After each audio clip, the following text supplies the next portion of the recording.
ಐತಿಹಾಸಿಕ ಸ್ಥಳ ಲಕ್ಕುಂಡಿಯಲ್ಲಿ ನಿಧಿ ಸಿಕ್ಕ ಪ್ರಕರಣ ಇಡೀ ರಾಜ್ಯದಲ್ಲಿ ಸಾಕಷ್ಟು ಸದ್ದು ಮಾಡಿತ್ತು. 450 ಗ್ರಾಂ ನಿಧಿ ಸಿಕ್ಕ ಪ್ರಕರಣಕ್ಕೆ ಸಂಬಂಧಪಟ್ಟಂತೆ ಇನ್ನು ಈ ಬಂಗಾರದ ವಿಶೇಷತೆ ಬಗ್ಗೆ ತಿಳಿದುಕೊಳ್ಳಲು ಸಾಕಷ್ಟು ಕುತೂಹಲವನ್ನು ಕೂಡ ಮೂಡಿಸಿದ್ದು, ಪರಿಶೀಲನೆ ಮಾಡಿ 3-4 ದಿನಗಳಲ್ಲಿ ನೈಜ ವರದಿ ನೀಡುವುದಾಗಿ ಪುರಾತತ್ವ ಇಲಾಖೆ ಅಧಿಕಾರಿಗಳು ತಜ್ಞರು ತಿಳಿಸಿದ್ರು.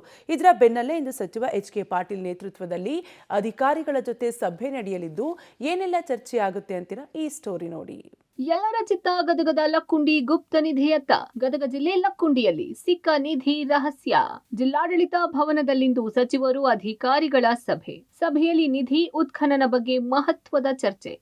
ಹೌದು, ಐತಿಹಾಸಿಕ ಸ್ಥಳ ಗದಗ ಜಿಲ್ಲೆ ಲಕ್ಕುಂಡಿಯಲ್ಲಿ ಕಸ್ತೂರೆವ್ವ ಅಲಿಯಾಸ್ ಗಂಗವ್ವ ರಿತ್ತಿ ಅನ್ನೋರ ಮನೆ ಅಡಿಪಾಯ ಅಗೆಯುವ ಸಂದರ್ಭದಲ್ಲಿ ತಾಮ್ರದ ತಂಬಿಗೆಯಲ್ಲಿ ನಿಧಿ ಪತ್ತೆಯಾಗಿತ್ತು. ಸಿಕ್ಕ ನಿಧಿಯನ್ನ ರಿತ್ತಿ ಕುಟುಂಬಸ್ಥರು ಪ್ರಾಮಾಣಿಕತೆಯಿಂದ ಸರ್ಕಾರಕ್ಕೆ ಹಸ್ತಾಂತರಿಸಿದ್ರು. ನಂತರ ಈ ಗುಪ್ತ ನಿಧಿ ಯಾರದ್ದು, ಯಾವ ಕಾಲಘಟ್ಟದ್ದು, ಯಾರೆಲ್ಲ ಉಪಯೋಗ ಮಾಡಿದ್ದು, ಎಷ್ಟು ವರ್ಷಗಳ ಹಳೆಯದ್ದು ಎಂಬ ಹೀಗೆ 10 ಹಲವು ಪ್ರಶ್ನೆಗಳು ಜನರಲ್ಲಿ, ಅಧಿಕಾರಿಗಳಲ್ಲಿ ಕಾಡತೊಡಗಿತ್ತು. ಅಧಿಕಾರಿಗಳು, ತಜ್ಞರು ಸಹ ಈ ಬಗ್ಗೆ ಪರಿಶೀಲನೆ ನಡೆಸಿದ್ದರು. ಇದರ ನಿಖರವಾದ ಮಾಹಿತಿ ನೀಡಲು 3-4 ದಿನಗಳ ಕಾಲಾವಕಾಶ ಪಡೆದುಕೊಂಡಿದ್ರು. ಇಂದು ಜಿಲ್ಲಾಡಳಿತ ಭವನದಲ್ಲಿ ಸಂಜೆ ಜಿಲ್ಲಾ ಉಸ್ತುವಾರಿ ಸಚಿವ ಎಚ್.ಕೆ. ಪಾಟೀಲ್ ನೇತೃತ್ವದಲ್ಲಿ ಅಧಿಕಾರಿಗಳ ಮಹತ್ವದ ಸಭೆ ನಡೆಯಲಿದೆ.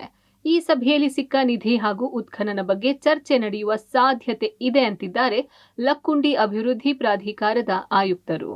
ಗದಗ ಜಿಲ್ಲಾ ಉಸ್ತುವಾರಿ ಸಚಿವರು ಮತ್ತು ಪ್ರವಾಸೋದ್ಯಮ ಸಚಿವರಾದಂಥ ಮಾನ್ಯ ಶ್ರೀ ಎಚ್.ಕೆ. ಪಾಟೀಲ್ ಸಾಹೇಬರು ಜಿಲ್ಲಾಡಳಿತ ಭವನ ಗದಗದಲ್ಲಿ ಸಂಜೆ 4 ಗಂಟೆಗೆ ಒಂದು ಲಕ್ಕುಂಡಿ ಪಾರಂಪರಿಕ ಪ್ರದೇಶ ಅಭಿವೃದ್ಧಿ ಪ್ರಾಧಿಕಾರ ವ್ಯಾಪ್ತಿಯಲ್ಲಿ ನಡೆಯುತ್ತಿರುವಂತಹ ಕನ್ನ ಮತ್ತು ಈ ಒಂದು ಹಿನ್ನೆಲೆಯಲ್ಲಿ ಒಂದು ಸಭೆಯನ್ನ ಮಾಡ್ತಾ ಇದ್ದಾರೆ. ಸಭೆಯಲ್ಲಿ ಪುರಾತತ್ವ ಇಲಾಖೆ ಮೈಸೂರಿನ ಆಯುಕ್ತರು, ಆ ಇಲಾಖೆ ನಿರ್ದೇಶಕರು, ಎಸಿ ಅವರು, ಈ ತರ ಹಲವಾರು ಜನ ಭಾಗವಹಿಸಲಿದ್ದಾರೆ. ಈ ಒಂದು ಸಭೆಯಲ್ಲಿ ಲಕ್ಕುಂಡಿ ವಿಶ್ವ ಪಾರಂಪರಿಕ ಪಟ್ಟಿಯಲ್ಲಿ ಸೇರಬೇಕು, ಏನು ಇತ್ತೀಚೆಗೆ ನಿಧಿ ಸಿಕ್ತು ಮತ್ತು ಉತ್ಖನನ ನಡೀತಾ ಇದೆ ಅಥವಾ ನಿಧಿ ಸಿಕ್ಕಂತ ಅವರಿಗೆ ಪರಿಹಾರ ಕೊಡುವುದಿರಬಹುದು. ಒಟ್ಟಾರೆಯಾಗಿ ಲಕ್ಕುಂಡಿಗೆ ಸಂಬಂಧಿಸಿದಂತೆ ಮಾನ್ಯ ಸಚಿವರು ಸಭೆಯನ್ನ ನಡೆಸಲಿದ್ದಾರೆ.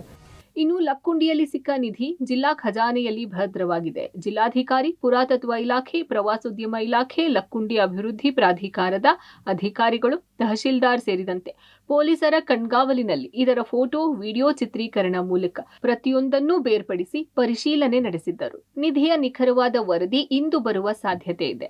ಜಿಲ್ಲಾ ಉಸ್ತುವಾರಿ ಸಚಿವ ಎಚ್.ಕೆ. ಪಾಟೀಲ್ ನೇತೃತ್ವದಲ್ಲಿ ನಡೆಯುವ ಮಹತ್ವದ ಸಭೆಯಲ್ಲಿ ಜಿಲ್ಲಾಧಿಕಾರಿ, ಎಡಿಸಿ, ಎಸಿ, ಎಸ್ಪಿ, ಪುರಾತತ್ವ ಇಲಾಖೆ, ಪ್ರವಾಸೋದ್ಯಮ ಇಲಾಖೆ, ಲಕ್ಕುಂಡಿ ಅಭಿವೃದ್ಧಿ ಪ್ರಾಧಿಕಾರದ ಅಧಿಕಾರಿಗಳು ಸೇರಿದಂತೆ ಅನೇಕರು ಈ ಮಹತ್ವದ ಸಭೆಯಲ್ಲಿ ಭಾಗಿಯಾಗಲಿದ್ದಾರೆ.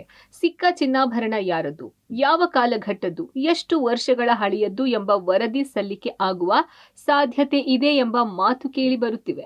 ಇದರ ಜೊತೆಗೆ ಸರಾಗವಾಗಿ ನಡೆಯುವ ಉತ್ಖನನ ಬಗ್ಗೆ ಚರ್ಚೆ ಆಗುವ ಸಾಧ್ಯತೆ ಇದೆ ಅಂತಿದ್ದಾರೆ ಲಕ್ಕುಂಡಿ ಅಭಿವೃದ್ಧಿ ಪ್ರಾಧಿಕಾರ ಆಯುಕ್ತರು. ಪ್ರಜ್ವಲ್ ರಿತ್ತಿ ಅವರಿಂದ ಏನು ನಾವು ಜಿಲ್ಲಾಡಳಿತಕ್ಕೆ ಏನು ನಿಧಿ ಸಿಕ್ಕಿತ್ತು, ಆ ನಿಧಿಯ ಎಲ್ಲ ಅವಶೇಷಗಳನ್ನು 2 ಇಲಾಖೆಗಳ ಅಧಿಕಾರಿಗಳು ಸಂಪೂರ್ಣವಾಗಿ ವಿಡಿಯೋ ಮಾಡುವಂಥದ್ದು, ಫೋಟೋ ಮಾಡುವಂಥದ್ದು ಮತ್ತು ಪರಿಶೀಲನೆ ಮಾಡುವಂಥದ್ದು. ಅವರು ಸ್ವಲ್ಪ ಟೈಮ್ ತೊಗೊಂಡಿದ್ದಾರೆ. ಸಮಗ್ರವಾಗಿ ಅದರ ಆ ಒಂದು ಸಿಕ್ಕಂಥ ಪ್ರಾಚ್ಯಾವಶೇಷಗಳು ಯಾವ ಕಾಲಕ್ಕೆ ಸೇರಿದ್ದು ಮತ್ತು ಆ ಪ್ರಾಚ್ಯಾವಶೇಷಗಳ ವೈಶಿಷ್ಟ್ಯಗಳೇನು, ವಿಶೇಷತೆಗಳೇನು ಅನ್ನುವಂಥ ವಿಷಯವಾಗಿ ವರದಿಯನ್ನು ನೀಡಬೇಕಾಗಿದೆ. ಆ ವರದಿಯನ್ನು ಮಾನ್ಯ ಜಿಲ್ಲಾಡಳಿತಕ್ಕೆ, ಮಾನ್ಯ ಸಚಿವರಿಗೆ ನೀಡುತ್ತಾರೆ.